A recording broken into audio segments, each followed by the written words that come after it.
stay. We make the whole room drop and everybody sing. We want the funk. We gotta have that funk. We kick it old school. We think we're so cool. We take it back to the past. We gonna act a fool. Enough jumps, the middle finger make my yay. Hello, hello, hello, and welcome to Sports Buzz, the Fanatical View. I am your host, Scott D. Lewis, here live in studio, Comcast Cable Channel 23, on this January 7th in downtown Danbury, Connecticut, 2016. Yeah, we're here. Yes, that's right. The first one of the season. Don't forget, as you're writing out checks, do people still write checks? Yeah. You got to put the right date down there, Yeah. not 15. You got to put 16 down. It's 2016, and we are back, and we are live. So happy New Year to everybody. Yeah, it was nice. It was nicer today. I mean, it was cold this morning. It was We had a nice cold spell this past weekend, but things are warming up a little bit again. We really haven't had a brutal winter as of yet, so No. we're happy about that. A little bit of snow the other day, last week, or whatever it was. Yeah. But nothing to write home about at all. You might be able to tell that I'm a little under the weather, so we'll see if I can manage to get through the 30 minutes without coughing up a lung here on live television as we go until 7 o'clock. And we'll bring you all the news. We'll try to catch up. We hope everybody enjoyed the year in review show, which aired the last couple of weeks on the Christmas Eve, New Year's Eve, Christmas Day, New Year's Day. Let's not go with Christmas Day. If you needed to get away from your family, all the stuff going on, you wanted to step out for a half hour, we were there for you. That's what we try to do for our fans. We bring you the year in review show, so we hope it was good. I got some reviews. I got some feedback from it. Yeah, I heard some feedback too. Everybody was kind of pleased. I thought the show went pretty well, considering it was just me and Bob. Yeah. Where was the rest of the crew? Nobody else was hiatus. there. They were all on holiday break. Couldn't make it, so we pulled it off. We did a pretty good job, we think. So that was pretty good. But we do have the full crew tonight. Let's go ahead and say hello officially to my right-hand man, Mr. Bob Broad Jr. Happy New Year, Scott. Happy New Year to you too, Bob. Did you have a good holiday break there? Pretty much it was pretty much very well, except for with the problem on Christmas Day night. Big fire? Yeah. Yeah, that's not good on Christmas over the holiday. Yeah, a 3-alarm fire on Main Street, at the Music Guild, which was a very interesting night. Good. I mean, we had a lot of mutual aid. It worked out real well, but still not a good way to break into the holiday season with a big 3-alarm fire like that. But we're happy that you guys were all safe and were able to get over there and do your thing and help everybody out. But other than that, everything was well. Everything was good. Jenna and Connor got plenty of Christmas. Oh, really? Santa treated them well? Yes, they treated him very well. I'm surprised. I've seen the way Connor behaves around here. Santa treated him well?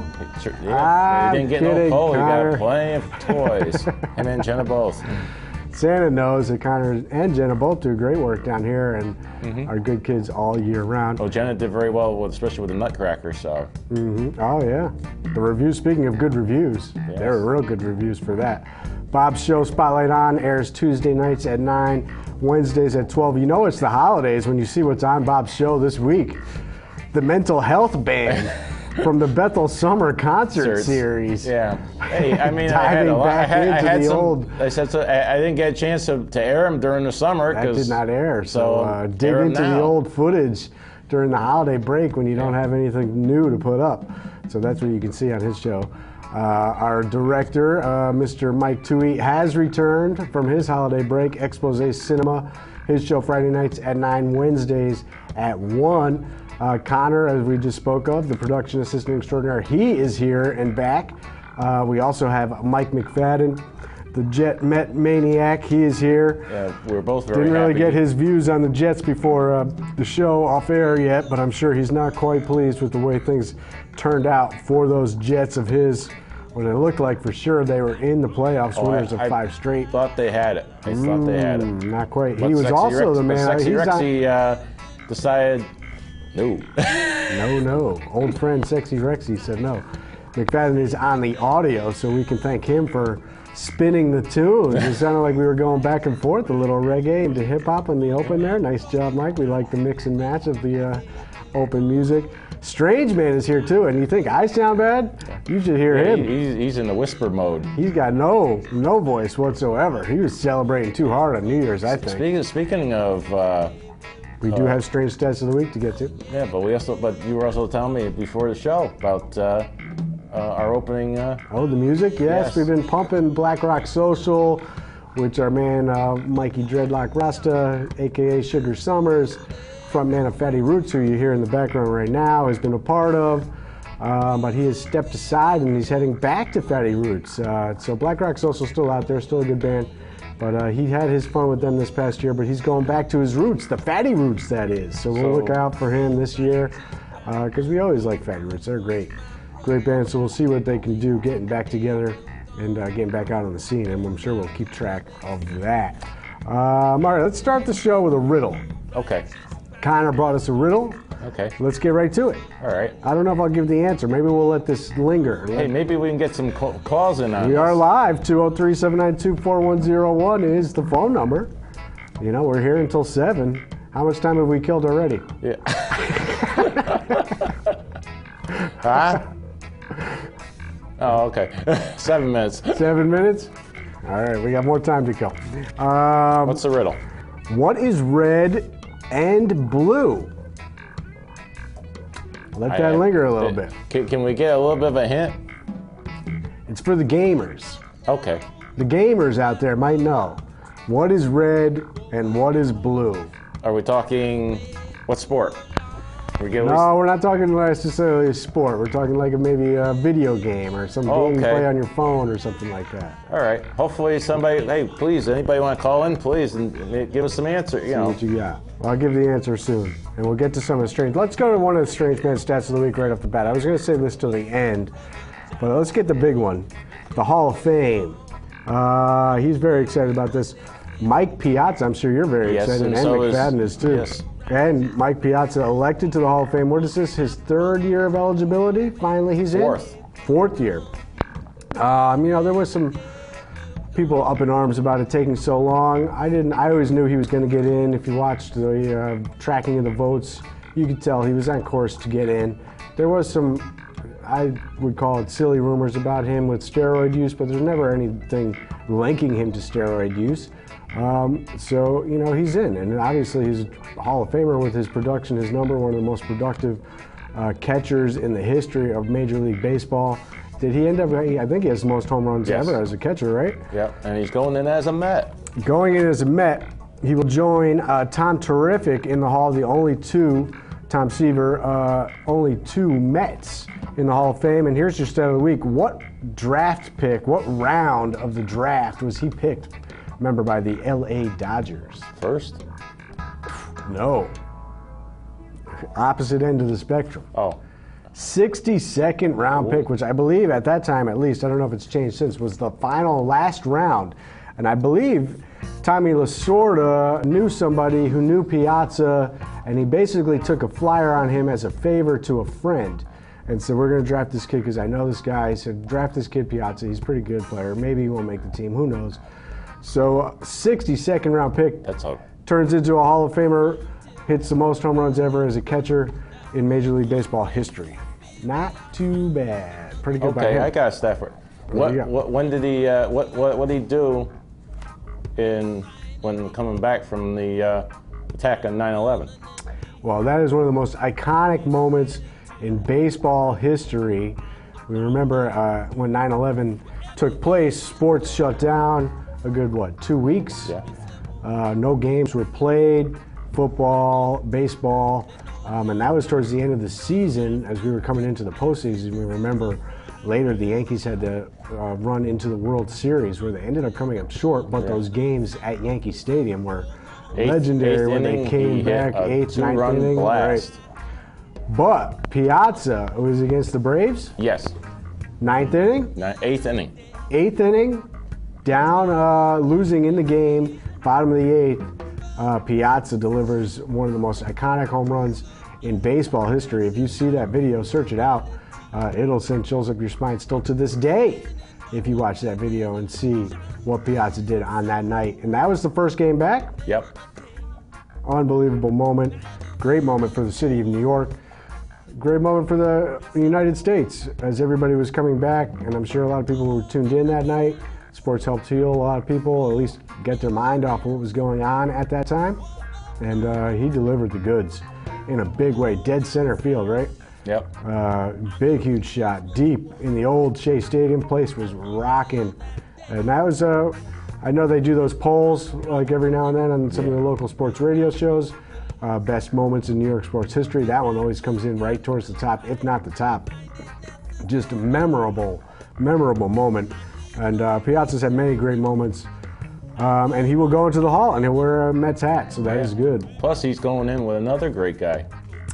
Who else we get in there? Griffey. Ken Griffey Jr. The kid. Yeah. We got the box right there. The kid Jr. He goes in on the first time. Did he receive the highest percentage of votes? Yes, he did. He even beat Tom Terrific. So not unanimous, which no one ever goes in unanimous. And that was the other thing about Piazza. There are a ton of guys who are all-time greats who do not go in on the first ballot. I mean, sure, people can argue he was a first ballot Hall of Famer, but if you look at the list of guys who didn't go in on the first ballot, I don't think it was a big deal. He didn't. Taking 4 years maybe was a little bit of too much for people to handle. Third year might have been better. Second would have been okay. But Griffey goes in on the first year. And, we still have to wait for guys like Jack Morris. And my guy Kurt Schilling, I think, should go in as well. I mean, him and Morris, similar type pitchers. Great, some great regular seasons. Didn't rack up as many victories per se as Hall of Famers, but if you look at the postseason performances, World Series performances, all-time legendary performances at those big moments, they're Hall of Famers. I don't care what anybody says. Put them in the Hall. It's ridiculous those guys aren't in. All right.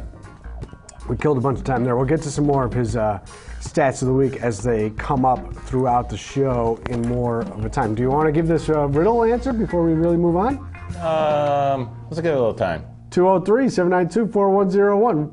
Somebody out there might know. What is red and what is blue? Your clue is it's for gamers, not your sports games, but you're like your little video game, your little. And it's coming from Conner, so maybe it was a little more kid-like video game. Maybe we should give him another little hint. It is an animal. Yeah. That resides in cold temperatures. And if you really think about it, not red and blue. But apparently in this game, maybe it is. Yeah. All right. Oh, here comes the can't resist. The game All right, room. we're moving on in the show. Go ahead, Conner. Get out here. Tell us. Don't touch the camera. Come on. Go at least come out and tell us what. The show has completely come off the rails early. 12 minutes in. Do you want to give the answer? Yes, I can. What is it? It was the video game. It was Club Penguin. Club Penguin. It's a video game that people can make. Oh, it's a video game that people can make. You can make friends, anything, and your friends. With your friends. All right. All right. Thank you very much. We appreciate that. Club Penguin. Conner was not on a microphone, so if you didn't hear it, Club Penguin is a video game that you can make yourself and you can make it with your friends. And apparently it's red and blue. Maybe he got that for Christmas. Yeah. No. No, he did not. All right. But he probably already has it. Yeah. All right, here we go, Bob. Wild Card Weekend is upon us this weekend. And it starts on Saturday at 4:30. Kansas City Chiefs. That's right. Remember that team that lost 5 straight games at the beginning of the year? Former Evil Director Kevin Gallagher, he gave up on them. And also, remember, Fatty Roots, speaking of which, he's a big Chiefs fan as well. He told me after that 5th straight loss that was it. He was all done. And then forget it. It's all over. 8 or was it 10 in a row. They have not lost since October. Yeah. 11-5. They almost actually won the division. Almost completely caught those Denver Broncos. Surprise, surprise. How did the Denver Broncos end up with the number 1 seed? Shocking. But anyways, the Chiefs, winners of 10 straight, head to Houston, deep in the heart of Texas, to take on the Texans Saturday at 4:35. They will kick off the Wild Card Weekend. down there on Saturday. Saturday night, we got the big-time old rival in the division, Steelers at Bengals. Which should be a very interesting game. I do not believe Andy Dalton will be back. I think it'll be A.J. McCarron, and there we see him right there. Remember A.J. McCarron, last time we saw him in a primetime spot was when he was leading Alabama to a national championship, and all the rage was his girlfriend. Yeah. Catherine Webb, the model. And there she is. She needs to call her agent and get herself back in the spotlight. We haven't heard from her since. That was a few years back when he was the QB for Alabama and the Crimson Tide. And they kept cutting away. Because wasn't the deal she was an Auburn fan? Yeah. But she was dating him, who was the quarterback of Alabama. And there was a big scandal over that. Yeah. And Brett Musburger was basically drooling all over her during the broadcast. But anyways, all right, we digress. Steelers at Bengals Saturday night, 8:15. And that should be a good game. Steelers, of course, edged out in the tiebreaker. The Jets, tough loss for the Jets at the Bills this past weekend. Sexy Rexy and his crew. Oh, yeah. What happened there? Jets had won 5 straight. How about this for a crazy season? Started the year 4-1. Yeah. Then they went 1-4 to fall to 5-5. You thought they were going to completely collapse. And then they they win Go 5 ahead, straight. bring it up. What do we have? We're giving another. Is this another riddle? Yeah. All right, we'll get to that in a second. Let me finish my thought here. Yeah, we lost track. So the Jets won 5 straight, and they were sitting at 10-5. All they had to do, Bob, was beat the Bills, shuffled on off to Buffalo to take on old friend Sexy Rexy Ryan. What happened? They just fell apart. Oh, they fell down early. Then they came behind. We're only down 2 points. A field goal would have put them ahead. R. Fitz throws the interception in the end zone. Ended up throwing, I think, 3 interceptions in that game. He had not been throwing interceptions at all. And they lose. And the Steelers go on and beat the Browns in their final game, and they beat them in the tiebreaker. So it's Steelers-Bengals Saturday night. Is McFadden recovered? Mike, have you recovered? I don't know if he can recover from that. He had to believe they were getting into the playoffs. No. No, he is not. No. You know, honestly, I have a good friend of mine who's a big Jet fan, and there is really no love lost between us. The text messages are, you know, rather unsavory at times, specifically him towards me, I will say. But I took the high road. I felt so bad, actually, the way that felt done. I couldn't even jump on him. Yeah. I did feel bad. I thought the Jets deserved to be in the playoffs this year, but they did not make it at 10-6. All right, we only got 10 minutes left. This show is flying by. And I haven't got to anything yet. All right, Seahawks at Vikings. Vikings beat down the Packers. What is going on with the Packers? Vikings get the division, and their reward is to take on the Seahawks, who are pretty hot right now. And the Seahawks did beat the Vikings, remember, not that long ago, a few weeks back in Minnesota. I think this game will be better. I think the Vikings will show up, but it could be a bad matchup for them. Packers look terrible as they got crushed in the last 2 weeks. And they take on, how about those Redskins? Winner of the NFC East. And the NFC East was a mess. Won 4 straight. Somebody had to win it. I think, you know, it's a bad division, yes.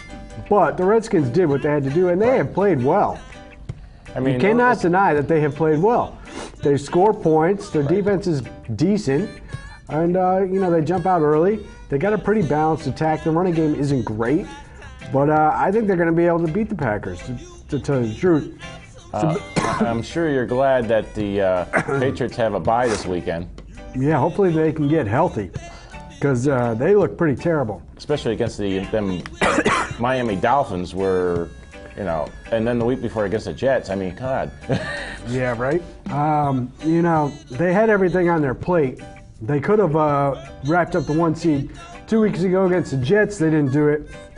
Then they go down to Miami, and they did not do it. So the Broncos get that number 1 seed. I just don't understand really why the Patriots didn't try if they weren't going to try to win, then why? Then just let Brady sit out. Yeah, why play Brady? You're resting all these other guys. You As I go to the lozenge. Yeah, you're getting a little congested. To try to avoid really having the show fall apart. But yeah, I mean, if they weren't going to try to win, why play Brady? Just put Garoppolo in there. Yeah, and let him play. Because they completely scrapped the playbook. Right. I mean, they only threw the ball 5 times in the first half of that game. Don't tell me you're trying to win if that's what you're going to do. Right. So, and Gronkowski's in the game. They don't even throw the ball to him until the fourth quarter. Yeah. Why bother? You could let Brady sit out and rest. Play your backups and then run a regular offense with them in there and see what you can do. But they did not do that. No strange man stats about football, so we'll skip that. All right. So some potential good matchups, though, in the second round. Pittsburgh at Denver. Yes. Remember the last time Pittsburgh was at Denver, they got beat by who? Tim Tebow. Yes. Will it be Peyton Manning who came back? Here's a riddle for you. Okay. So, we see that report about Peyton Manning getting linked to HGH. Yes. Riddle me this. Okay. Why has the media decided to ignore this story? Oh, because when, a year ago at this time, we would. Tom Brady was getting buried. Yeah. For, a little air in the football, perhaps, which turned out to be a completely bogus story. The media, with no facts about that, had no problem jumping on that for a year. Yeah. What, they don't have facts about this HGH thing, so they're all going to say, they come out on TV and be like, well, we're not going to talk about it at all. No. Jim Nance, we'll just thank you very till, much. Chris Collinsworth, thank you very much. Yeah. Pretty ridiculous. All right, let's get to your Giants, Bob. Yeah, because we do have to mention that it is the end of an era. Tom Coughlin, 2 Super Bowl titles. It's a mixed bag for Coughlin, really. With the 2 Super Bowl titles, obviously, great. Even at the hands of my Patriots, I do give him full credit, full respect for a great coach, great football lifer, great football man, honor all the way around, respect for the game, respect for your organization. The Giants, I'm sure, as a man, you got to like what he did as being the face of the Giants. But missed the playoffs 4 straight years and 6 out of 7. Yeah, I know. That's not going to get it done. So I think it was time for him to go. Unfortunately, they lost 6 out of 7 games to end the season, including 3 straight. Finished 6-10. And they're done. And they're going to move on. And we'll see who takes over for the Giants. Unfortunately, there was a lot of firings. Chip Kelly also in the NFC East, out. All right, we spent too much time on this because we're only down to 5 minutes. Monday night, college football championship, 8:30, Fiesta Bowl. Alabama, the number 2 team in the country, favored by 7 points over the number 1 team, Clemson, undefeated, 14-0. Last time Clemson won the championship, 1981. Mr. Mike says TCU. TCU, Strange Man Stat of the Week, tied the record for comebacks in the Alamo Bowl. We're running out of time, so I was kind of skipping over that. Clemson, 1981, beat Nebraska. Undefeated they were then, and they are undefeated now, and they were an underdog then against Nebraska, the underdog now against Alabama. Maybe they can get it done. The Alabama crushed Michigan State 38-0. Clemson down 17-16 at the half. Came back and dominated the second half against Oklahoma 37-17. And that Alabama game was only 10-0 at the half. And then, of course, it just got out of hand. And how about this? The ratings. Terrible. Oh. Why'd they put those games on New Year's Eve? I couldn't watch the second game. No. I watched most of the first game, but I had to leave in the fourth quarter. I don't know. Nick Saban going for 5 titles. He's got 3 with Bama, 1 with LSU. He'll tie Bear Bryant if he gets it. A lot of blowouts. All right, here's one stat you might like. SEC 8-2 in the bowls. ACC, where Clemson's from, 4-5. Or actually, I'm sorry. Oh yeah, ACC 4-5. Yeah. UConn's AAC 2-6, including UConn losing 16-10. Mountain West, my Colorado State, they lost. Tough game against Nevada. Mountain West went 3-3. Speaking of Rick UConn, Nash. Oh, with Strange Man, he's being demanding? I thought he didn't have a voice. How could he even be talking? All right, he wants me to do some hockey thing. Yeah. Rick Nash played his 900th game. That's the stat of the week, 3 assists. But he did not give me the stat that says, who's the guy, Ovechkin? He's going for 500 goals, 4 away. As we suddenly have, how did this happen? We lost the show. Will Golden State catch the Bulls at 44 consecutive wins at home? I do not buy into this stat because he's talking about 2 games or 2 seasons. So we're not going to keep track of that stat quite yet, Strange Man. Yeah. You need to be better than that. He says also, going back to hockey, don't forget Bruins at Devils. I did not want to talk about the Bruins because of that Winter Classic no-show. Yeah, that was 5-1. very... Connor, what are you doing? Tomorrow, yes, Bruins at Devils. I said it already. All right, let's get back to the riddles. What is nice, and it is my mom? Is that the question? Oh, did I give the answer already? Yeah. Oh. I don't know what that says. What is This show. Welcome to the new year. Connor is going to take over the show completely. What's the ending of the show? Go Celtics, let me down, losing to the, how much time do we have actually? A minute? 1 minute? All right, so the Celtics lost to the Lakers last week.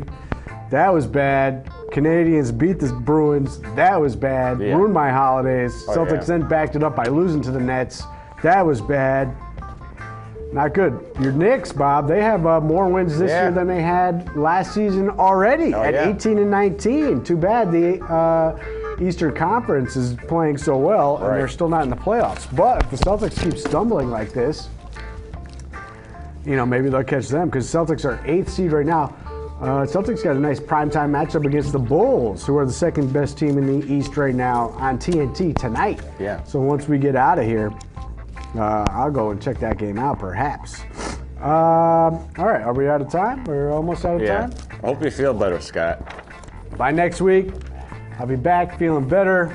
We killed a bunch of time. Show got off the rails. Wasn't quite the welcome back to the New Year's show we wanted. Connor got a lot of FaceTime, so that's good for everybody. Oh, maybe we'll have him on. Maybe he'll take your spot next week, and we'll. Hey, if I'm sick again, we'll just give him the mic. He can do the whole show himself. He'll tell us all about some other games, some other riddles. It'll be a good time. All right, are we out of here? Yeah, we're out of here. We are out of here. Everybody have a good weekend. See you next week.